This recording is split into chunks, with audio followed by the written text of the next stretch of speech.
toutes sortes de prières.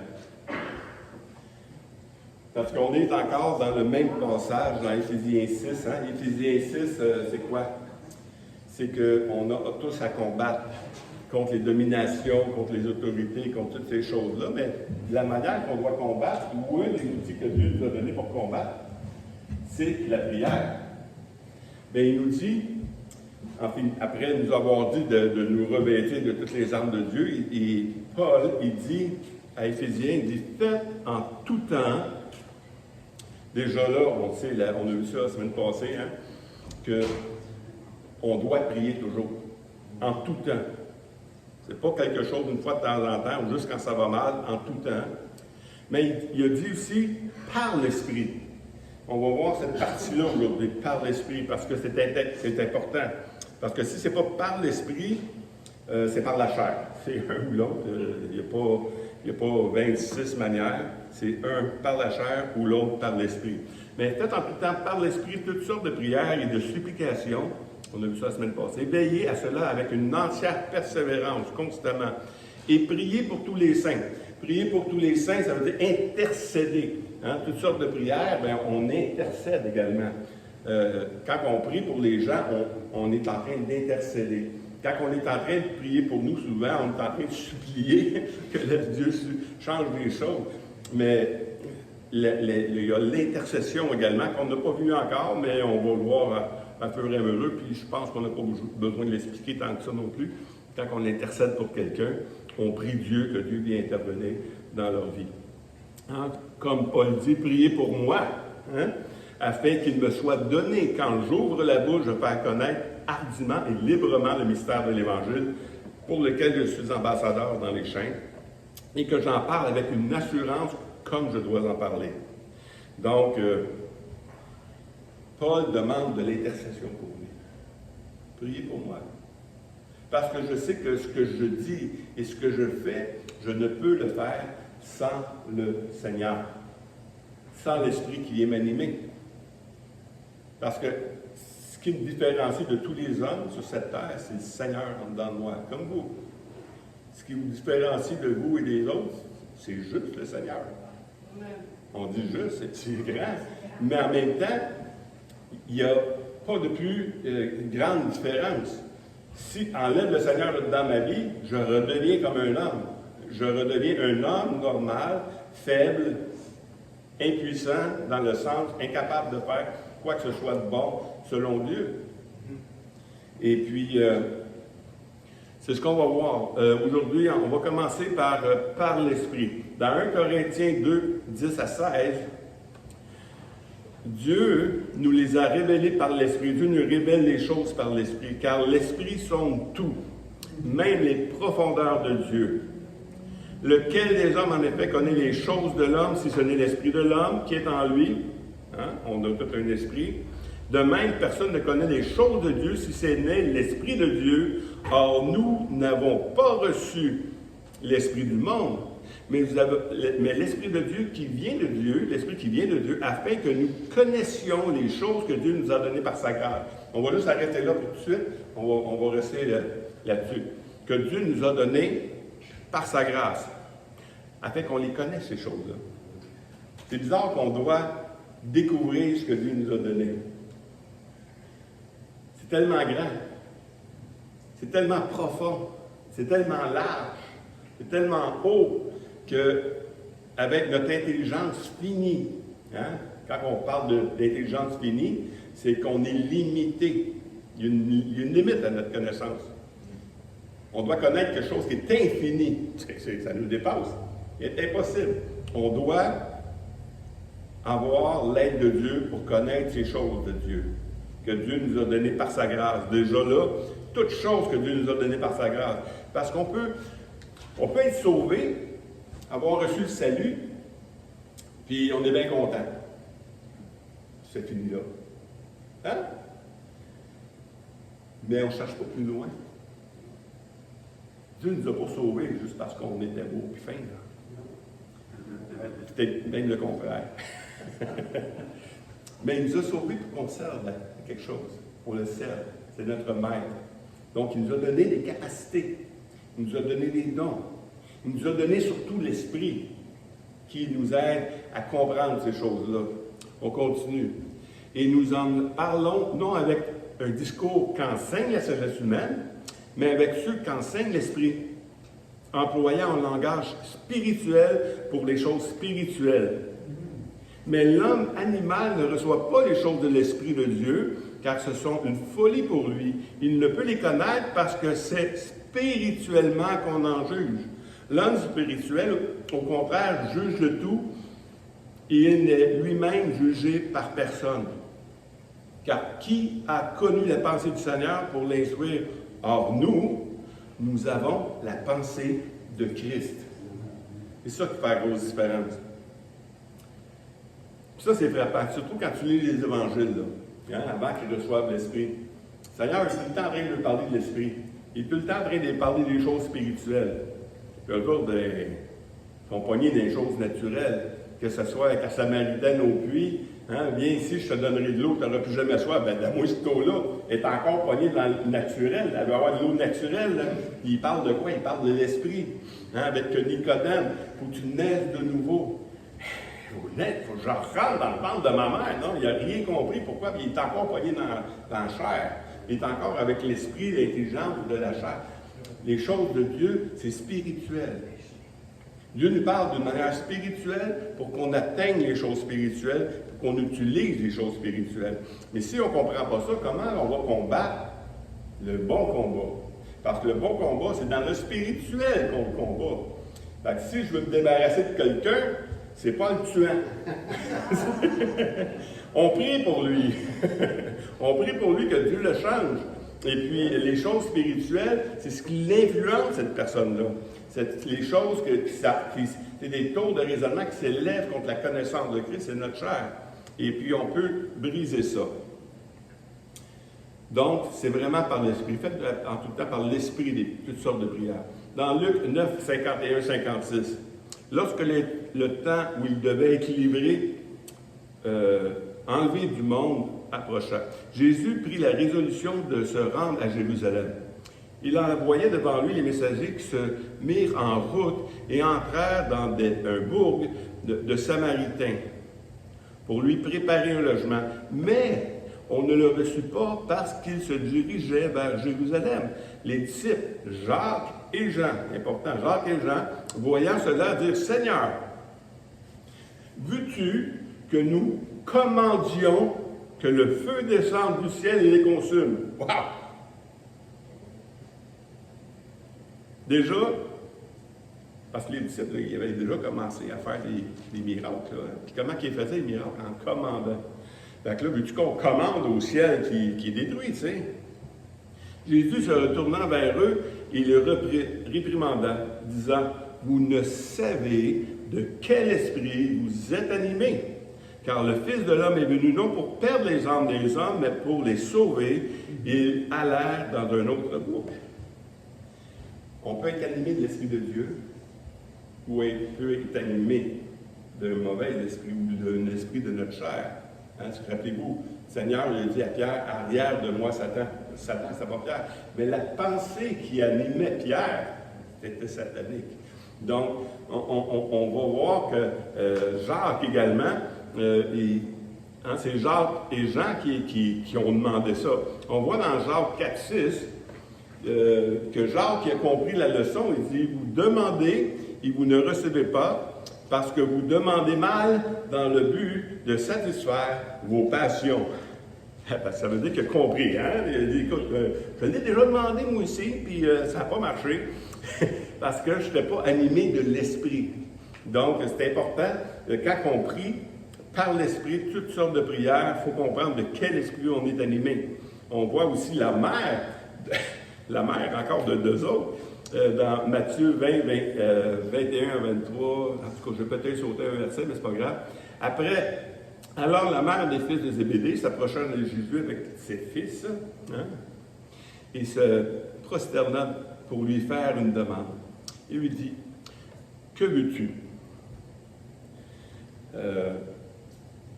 Ordonne. » Pas prier, pas ordonne. Parce que Jésus avait une autorité, il ordonnait les choses. ordonne, lui dit-elle, que mes deux fils que voici soient assis l'un dans ton royaume, l'un à ta droite et l'autre à ta gauche. Il lui répondit, il est vrai que vous boirez ma coupe, mais pour ce qui est assis à ma droite ou à ma gauche, cela ne dépend pas de moi, il ne sera donné qu'à ceux à qui mon Père l'a révélé. Encore une fois, la madame est bien attentionnée. Là. Qui ne veut pas rien de meilleur pour ses enfants? T'sais? Un bon parent, normalement, veut ce qu'il y a de meilleur pour les enfants. Fait que c'est normal qu'elle va voir Jésus et dit, écoute, il n'y a pas de meilleure place que t'as à ta gauche ou à ta droite dans le ciel. Là. Tu peux-tu faire ça pour mes gars? T'sais? Mais il dit non. Parce que là, c'est ta chair. C'est pas une question d'esprit, c'est une question de chair. Et puis, de toute façon, ça ne m'appartient pas. Ça appartient au Père. Il faut comprendre l'Esprit de Dieu.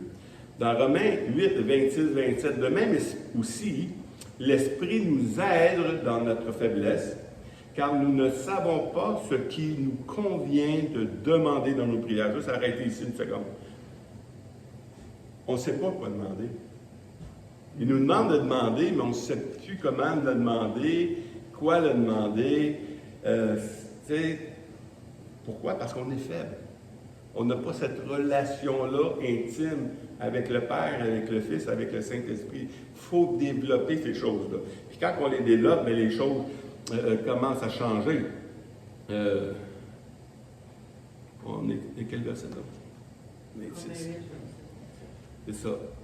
Mais l'Esprit lui-même intercède par des soupirs inexprimables. Je n'expliquerai pas ça ici maintenant, mais de l'autre côté. Et celui qui sonde les cœurs connaît quelle est la pensée de l'Esprit parce que c'est selon Dieu qu'il intercède en faveur des saints. L'Esprit, il sait exactement quoi demander à Dieu. Fait que si on veut demander quelque chose qui est excellent à Dieu, il faut passer par lui.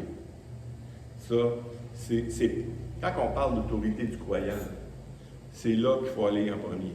Si tu sautes cette étape-là, tu es en train de faire un fou de toi. OK? Fait qu'il faut prendre le temps d'être en communion avec Dieu. Romains 15, 29 à 32.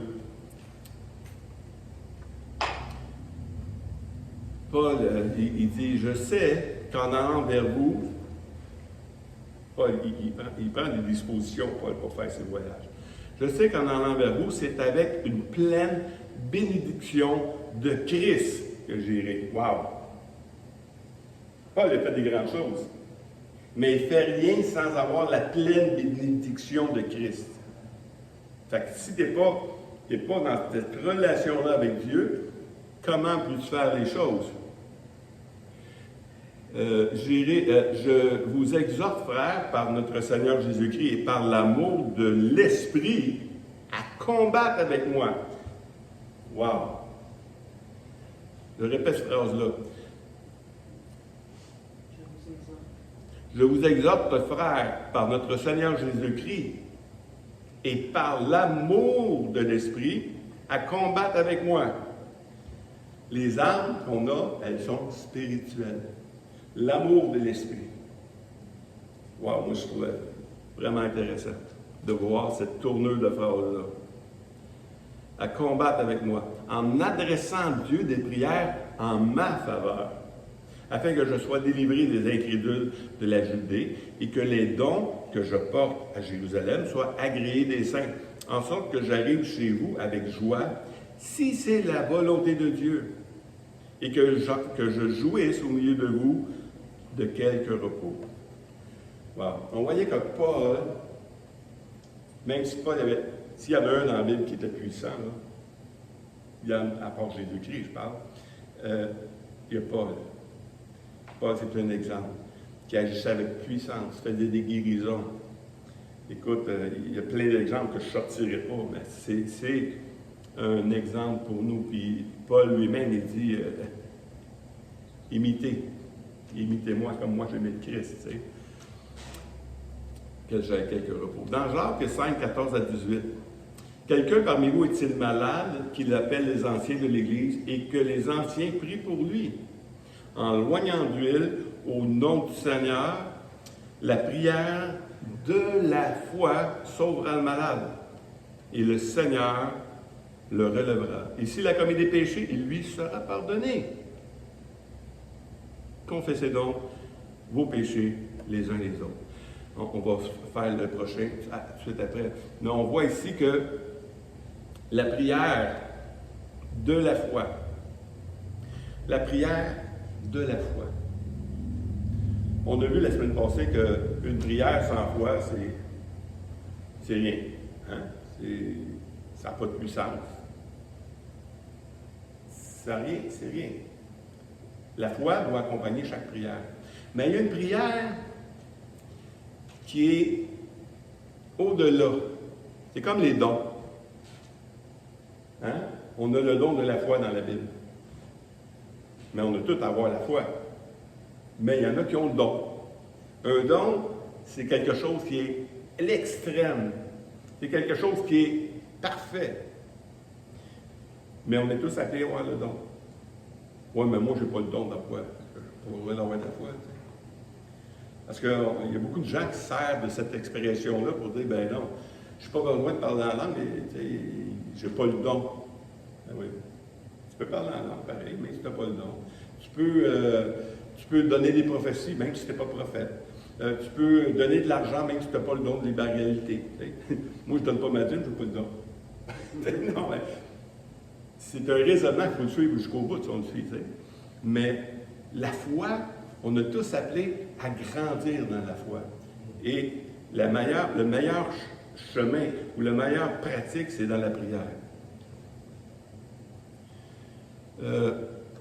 Prier pour les uns pour les autres. Et prier pour les uns pour les autres afin que vous soyez guéris. Là, on a vu que le pasteur, l'ancien, si tu es malade, tu vas voir l'ancien, mais là, il dit priez les uns pour les autres afin que vous soyez guéris.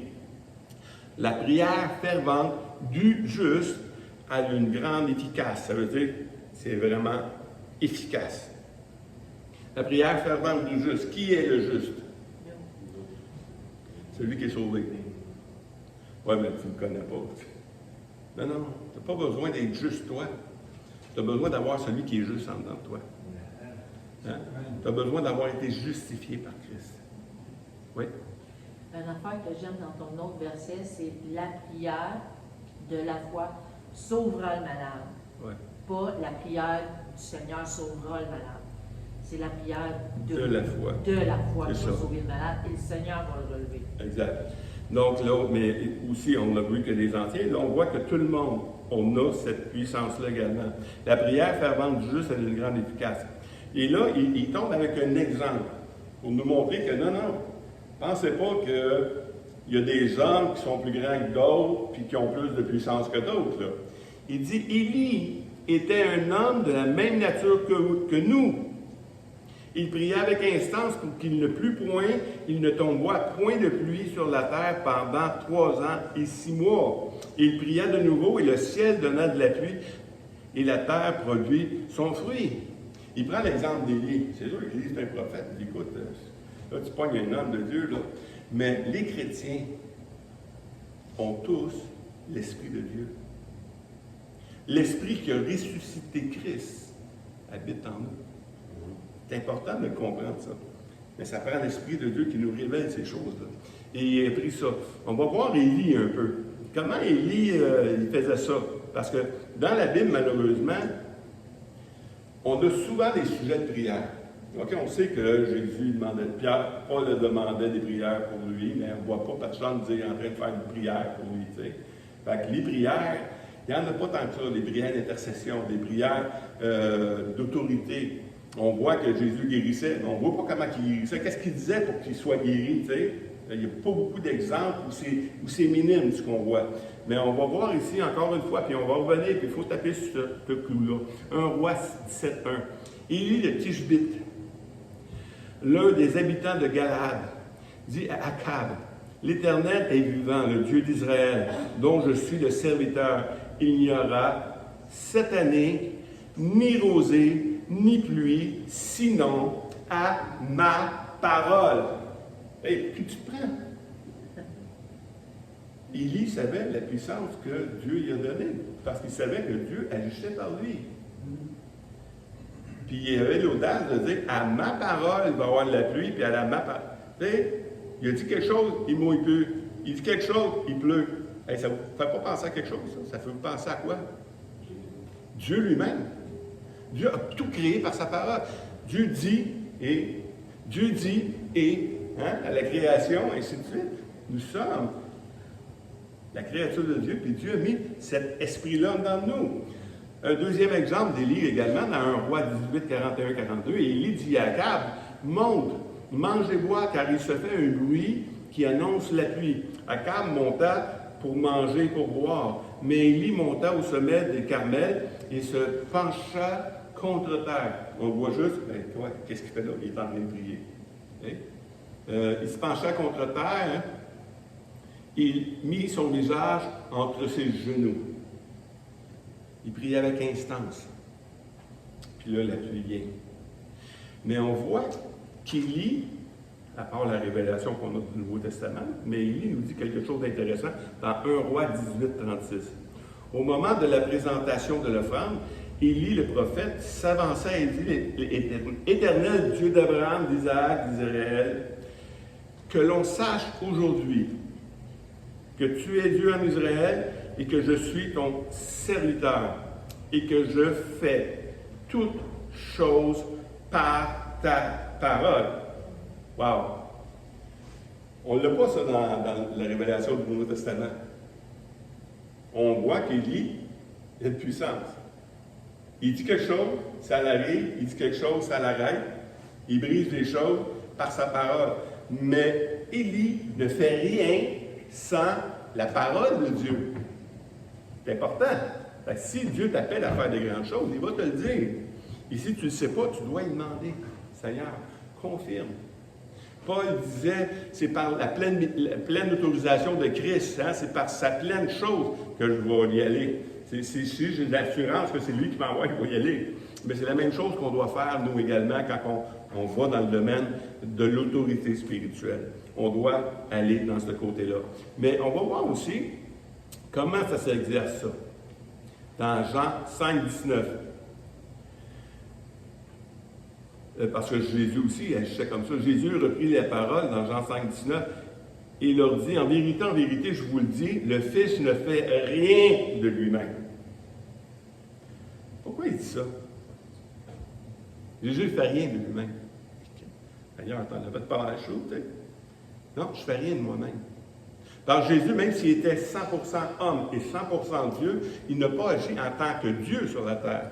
Il a agi en tant qu'homme pour nous montrer l'exemple de ce qu'on peut faire, puis comment on peut dépendre de Dieu.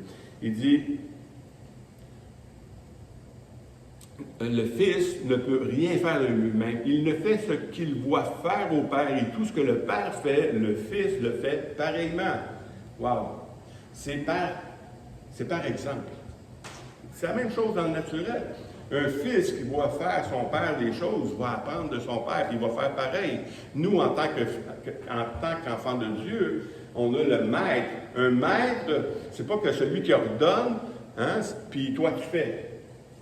Un maître, si quelqu'un fait des arts martiaux aussi, moi je fais du judo, hein, mon maître faisait la chose, je le regardais, il me montrait comment faire et je l'exécutais. Et puis, je me pratiquais à faire exactement comme le maître. Hein, que ce soit du judo, que ce soit du karaté, que ce soit n'importe quel art. Quand un maître, le maître fait, puis tu fais pareil. C'est ça un disciple également. Un disciple fait la même chose que le maître fait. Donc, il faut comprendre ces choses-là. Quand Jésus dit, je ne peux rien faire de moi-même, mais je fais ce que je dois faire au Père, Jésus dit, mon disciple va faire les mêmes choses que j'ai faites. Puis il va en faire des plus grandes. Wow! C'est quelque chose. Il faut se réjouir de ces choses-là. Il faut les comprendre. Oui, mais moi, je suis chien. T'es un gars de Drummond. Tu sais, c'est quoi l'affaire? Là, tu sais? Non, c'est... Il faut comprendre que tu n'es plus un citoyen de cette terre. Si tu as l'esprit, tu es un citoyen des cieux.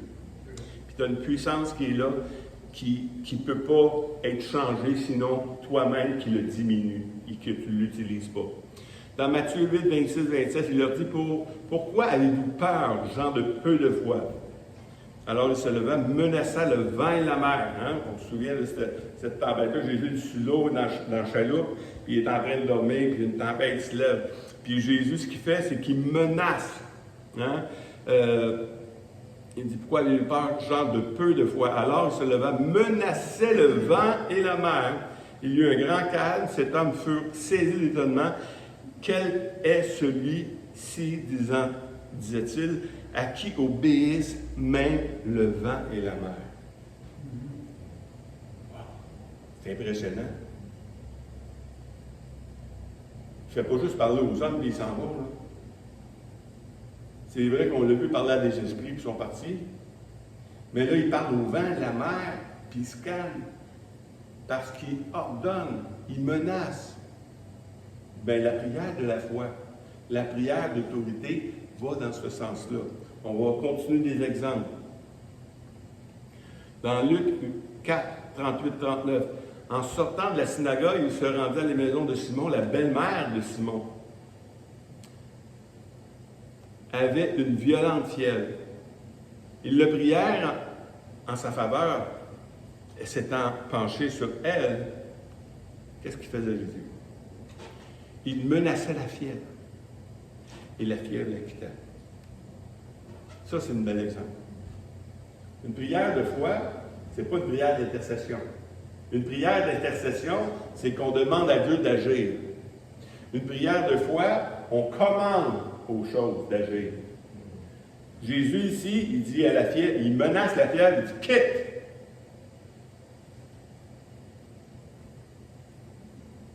C'est quelque chose.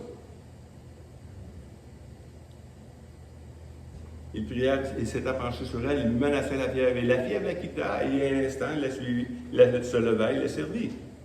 La fièvre même, on voit souvent des démons. Dans Marc 9, 22, 25, hein, le jeune là, qui est là, puis saisi d'un esprit malin, on voit encore. Et souvent, le Père l'emmène à Jésus. Il dit souvent, l'Esprit le jeta dans le feu et dans l'eau pour le faire périr. Mais si tu peux quelque chose, viens à notre secours. Aie compassion de nous. Jésus lui dit, si tu peux. Moi, je peux rien. Mais celui qui croit, il peut tout. Il n'y a rien qui peut l'empêcher d'agir. Il n'y a rien qui peut l'empêcher d'agir. Si tout est possible à celui qui croit. Aussitôt le père de l'enfant s'écria, je crois, viens au secours de mon incrédulité. C'est drôle de dire une même phrase, là, mais c'est quand même, tu sais, je crois, mais viens au secours de mon incrédulité, c'est qu'il avoue quand même, oui, je crois, mais écoute, je ne suis pas encore rendu là, tu sais. Jésus, voyant courir la foule, menaça l'esprit un peu. Il dit, esprit muet et sourd, je te l'ordonne, sors de cet enfant, il n'y rentre plus. Wow! Un autre bel exemple, ça, de l'autorité du croyant, de celui qui a la foi. Il commande à l'esprit de quitter et ne plus revenir. Parce que c'est beau on chasse souvent des démons, on parle de chasser des démons, mais souvent, on chasse les choses, mais on oublie de remplacer. Parce qu'on peut chasser des choses, mais si on ne remplace pas. Je vais vous donner un exemple. Je sais que des fois, ça choque, là, mais j'étais camionneur pendant 13 ans aux États-Unis, OK? Et puis, après plusieurs années, j'étais écœuré, je vous dis, là, de rentrer aux États-Unis. Parce que les douaniers me recevaient toujours avec une humeur de haine. Une humeur avec beaucoup de paroles et de haine. OK? C'était rendu, puis là, ils sont donc bien. Là, je parle aux autres chauffeurs, puis les autres chauffeurs, non, pas de problème là. Non, écoute, ça va bien, puis, tu sais. Fait que là, j'ai compris que c'est pas moi. C'est une question spirituelle. OK? Et puis, là, j'ai commencé à prier. Là, Seigneur, tu me dis que je peux chasser dans l'esprit, hein, parce que la guerre est spirituelle. Eux autres, ils ne me connaissent pas, ils n'ont rien contre moi. Là, ils n'ont pas dit, ah, lui, c'est Sylvain, lui, il m'a fait de quoi, puis non. Ils n'ont rien contre moi. Fait que là, je commence à prier, j'arrive au lit, on va laisser, on va. Puis je sais que si je prie, il y a de quoi qui va se passer. Fait que j'arrive aux douanes, là, monsieur, le gros sourire, puis il me laisse passer. Wow! Quel soulagement! Après toutes ces années, je passe, puis ça va bien, tu sais. Ah, viens au secours de mon incrédulité, Seigneur. Parce que c'est un addon, tu sais.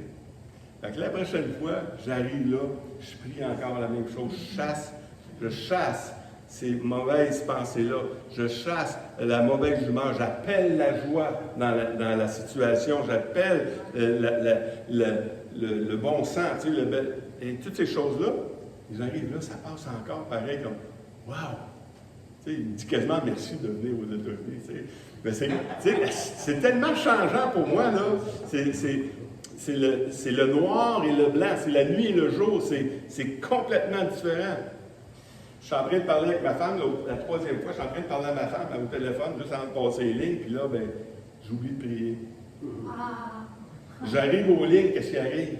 Hey, le gars, je te le dis, là, il aurait pu me mettre en prison s'il y aurait pu, tu sais. Tellement, là. Mais au lieu de me choquer, ça m'a fait rire. Seigneur, tu me l'as montré. Tu me l'as montré que c'était ça. Je te remercie.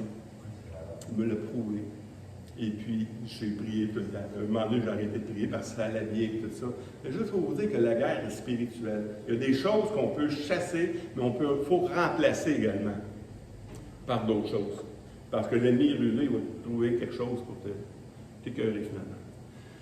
Fait que, Luc 17,6. Le Seigneur dit, si vous aviez la foi comme un grain de sénévé, pas gros ça, hein? Vous direz à ce sycomore, déracine-toi et plante-toi dans la mer, et il vous obéirait. Écoute, viens au secours de mon incrédulité, Seigneur. De toute façon, pourquoi je dirais à un sycomore de déraciner et de t'agarrocher dans la mer, tu sais? Mais Jésus est en train de montrer un exemple. Que si tu as la foi dans ce que tu dis, parce qu'il n'a pas dit, si tu pries le Seigneur, que le Seigneur va déraciner, puis il va le planter dans la mer. Non. Il dit, si tu as la foi, là, tu vas le menacer, tu vas lui dire de le déraciner, puis le jeter dans la mer, puis il va le faire. Voyez-vous la prière de la foi? Petite différence. Mais celui qui a la foi, il n'y a rien qui va être impossible. Matthieu 17, 18, 20, qui est semblable un peu. Jésus parlait sévèrement aux démons. Encore là, hein, l'autorité, qui sortit de lui. Et l'enfant fut guéri. C'est le même exemple que tantôt. Alors les disciples s'approchèrent de Jésus et lui dirent en particulier, pourquoi n'avons-nous pas pu chasser ce démon? C'est d'autres qui posent la question. Si tu ne veux pas avoir les réponses, ne pose pas de questions. Mais si tu veux savoir la réponse, pourquoi quand tu pries, ça ne marche pas, il y en a une réponse ici. C'est à cause de votre incrédulité. Lui dit Jésus. Je vous le dis en vérité, si vous aviez la foi, comme un grain de sénévé, encore une fois, vous diriez à cette montagne, transporte-toi d'ici et de là, et elle se transporterait. On ne veut pas l'entendre, le reste, là. Rien ne vous serait impossible. Jésus, c'est un menteur. Non. S'il dit que rien ne vous serait impossible si vous avez la foi, ça veut dire que rien ne vous serait impossible si vous auriez la foi. Mais il faut l'agir, la faire comme il faut, la foi. Il faut apprendre, est-ce que je suis en train de faire la volonté de Dieu? Est-ce que je suis en communion du Saint-Esprit? Est-ce que le Saint-Esprit me confirme que je peux faire ça? Est-ce que c'est utile? Est-ce que j'ai demandé? Est-ce que dans ma relation avec lui, si je fais ça, je suis en train de vouloir être quelqu'un ou c'est que je suis en train de vouloir faire la volonté de mon Père? Si tu es dans une bonne relation avec Dieu, puis Dieu te confirme, oui, fais-le. Prends l'autorité. Fais-le. Il n'y a rien qui vous serait impossible.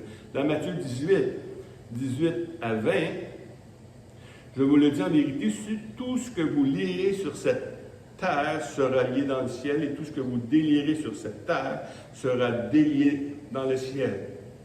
Juste une seconde ici. C'est toute une autorité, là. Mais il y a une chose des fois que les gens ne comprennent pas, c'est qu'on n'est pas en train de lier les choses dans le ciel. C'est pas à nous, ça ne nous appartient pas. Nous, on lit les choses sur la terre. Et on délie les choses sur la terre. Jésus dit, si vous le liez, ça va être lié, parce que c'est spirituel, lui, il va le faire. Mais si vous le liez et déliez, c'est une puissance, ça. C'est quelque chose de grand. Hey! Jésus dit, qu'est-ce qui est plus grand, de dire tes péchés sont pardonnés ou de dire lève-toi et marche? Afin que vous sachiez qu'on a la puissance de le faire, que j'ai la puissance de le faire, que le Fils de l'homme a la puissance de faire ces choses-là. Il dit au paralytique, lève-toi et marche. Ça prouve que si je le dis dans le physique, c'est dans le spirituel, c'est encore aussi vrai. Donc, dans le ciel, je vous dis encore que si deux d'entre vous s'accordent sur la terre, si deux d'entre vous s'accordent sur la terre, c'est qu'ensemble on vient et on se met en accord. Écoute, on va prier pour ton fils, on s'accorde. Il y a des promesses qui sont reliées à ça. S'accorde sur la terre pour demander une chose quelconque. Une chose quelconque, ça c'est peu importe ce que c'est. Peu importe ce que c'est, si vous le demandez, ça va arriver. Si vous accordez ensemble. Il leur sera accordé par mon Père qui est dans les cieux, car là où deux ou trois sont assemblés, en mon nom, je suis au milieu d'eux. La différence, là, c'est que l'Esprit nous accompagne. Chaque fois que Jésus parle de guérison ou qu'il envoie Jésus, je suis avec vous autres. Prêchez la parole et je vais confirmer votre parole par des signes, des miracles, des prodiges. Mais est-ce que vous allez oser dire des choses? Est-ce que vous allez oser ordonner? Est-ce que vous allez oser commander à un mal de dos? Hein? Parce que tu peux prier de deux manières. Tu peux demander au Seigneur, Seigneur, tu peux-tu guérir son mal de dos? Et parce que je ne sais pas comment faire. Correct?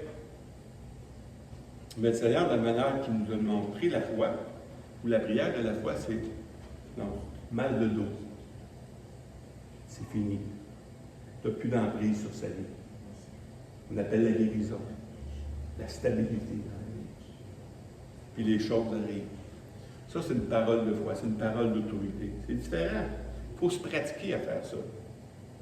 Comme j'ai dit l'autre jour, la semaine passée, on n'apprend pas à nager quand le bateau coule. Hein? On apprend à nager à l'hiver. Il faut apprendre à apprendre l'autorité sur des choses comme ça. Premièrement, sur les choses démoniaques. Dans votre maison, s'il y a des chicanes, s'il y a des troubles dans la maison, s'il y a toujours plein de choses qui se passent, prenez autorité. Chasse l'ennemi de ta maison. Il n'y a pas d'affaire là. S'il est chez vous, c'est parce que tu l'as laissé rentrer.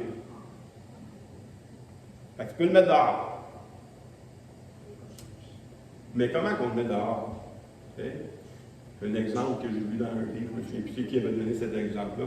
C'est une madame qui était partie chez eux, elle s'en allait prendre l'autobus, puis son petit chien, il venait à côté d'elle, puis il ne voulait pas la laisser, tu sais. Puis là, elle dit, non, va dans la maison, tu sais. Puis elle essayait de toutes sortes de manières, tu sais. Mais là, l'autobus arrive, puis là, elle est pognée avec le chien, puis là, elle... Ah ouais, à la maison! Un chien. Tu sais? Non, mais il y a une manière de commander. Avec l'esprit, c'est la même chose. Tu demandes à l'esprit, laisse-moi tranquille, s'il te plaît, tu sais. Écoute, ça marche pas, tu sais, c'est pas assez viril, je trouve, tu sais. Non, mais si tu le chasses, tu peux commander. Jésus dit, je vais le mettre sur vos pieds. C'est pour ça que je tape du pied. Il dit, toute chose ça a été mis sous mes pieds. Quand Jésus dit, tout a été mis sous mes pieds. Jésus la tête, le corps, l'Église, c'est son corps. Fait que si Jésus c'est la tête, nous, on est le corps, où est-ce qu'il est Satan? Sous nos pieds, sous l'Église. Donc, on doit commander ces choses-là. Mais si on laisse faire, il n'y a rien qui se passe. Il faut prendre l'autorité. Il faut se pratiquer à faire ces choses-là. Et le dernier verset, 1 Jean 4,4. Vous, petits-enfants, vous êtes de Dieu et vous les avez vaincus parce que celui qui est en vous est plus grand que celui qui est dans le monde. Est-ce qu'on le croit, ça? Celui qui est en nous est plus grand que celui qui est dans le monde. Puis ça, là, si on ne le comprend pas, bien, on se laisse avoir, on se laisse voler, on se laisse détruire. Il vient et il fait accroire des mensonges. Même quand l'ennemi vient te dire des mensonges, tu es là, tu dis, ah, c'est vrai, tu sais. Non. Crois la parole de Dieu. Fais pas comme Adam et Ève. Adam et Ève, l'ennemi est venu, puis au lieu de dire non, le Seigneur il dit de ne pas faire ça, elle ne le ferait pas. Elle dit, ouais, peut-être, tu sais. Puis là, ben, il a dit à l'homme, tu vas dominer sur les animaux. Puis là, l'animal vient lui dire quoi faire. Écoute, ça ne marche pas. C'est un rôle inversé. Mais nous, en tant que chrétiens, la machine est inversée également. Puis là, nous, on a été habitués à être soumis à tout ce qui se passe dans le monde. Au lieu d'être soumis à tout ce qui se passe dans le monde, on doit reprendre l'autorité. C'est pour ça que quand Jésus dit que ta volonté soit faite sur la terre comme au ciel, tu penses qu'au ciel, il y a des chances que ça marche mal? Si ça marche mal, si quelqu'un fait quelque chose de mal, il est chassé. Hein, il a été chassé. Il a été chassé malheureusement. Il aurait pu l'envoyer sur une autre planète, on aurait bien aimé ça, là. C'est le titre qu'il l'a envoyé. Mais comprenez-vous qu'on a une autorité à prendre, et puis il faut apprendre à vivre de ces réalités-là. Que par l'Esprit qui est en nous, et par notre communion avec l'Esprit, avec la révélation que Christ nous a donnée, de les choses que Dieu nous a données par l'Esprit, on peut agir dans ces domaines-là. Puis bien souvent, ben, ça arrive. Écoute, ça ne se fait pas d'une manière automatique. Tu sais, cette semaine, j'étais à Saint-Charles-de-Romans. J'ai un ami qui reste là, que j'ai fait de l'évangélisation dans le passé avec lui. Puis sa petite fille, la fille de son fils, était là, puis elle avait des mal de ventre. Puis, je me sentais cheap de rien faire, tu sais. Puis, j'ai pas encore le réflexe, moi, de prendre l'autorité. Ce que je vous prêche, là, c'est pas que ce que je t'accomplis, là. Hein? C'est quelque chose qu'on doit aspirer à atteindre à un moment donné. J'ai fait une prière d'intercession pour la petite fille. Je ne sais pas, ça a été guéri. Mais après ça, je me dis, pourquoi je n'ai pas fait? Pourquoi je n'ai pas pris l'autorité? C'est sûr que ce n'est pas ma petite fille, c'est sa petite fille. T'sais? Puis lui, c'est un baptiste cessationniste. Fait que, c'est peut-être pour ne pas le choquer. T'sais? Mais on a à prendre l'autorité. Puis si on prend l'autorité dans le Seigneur, c'est pas à cause qu'on le fait que ça arrive. C'est pas à cause qu'on veut le faire que ça arrive.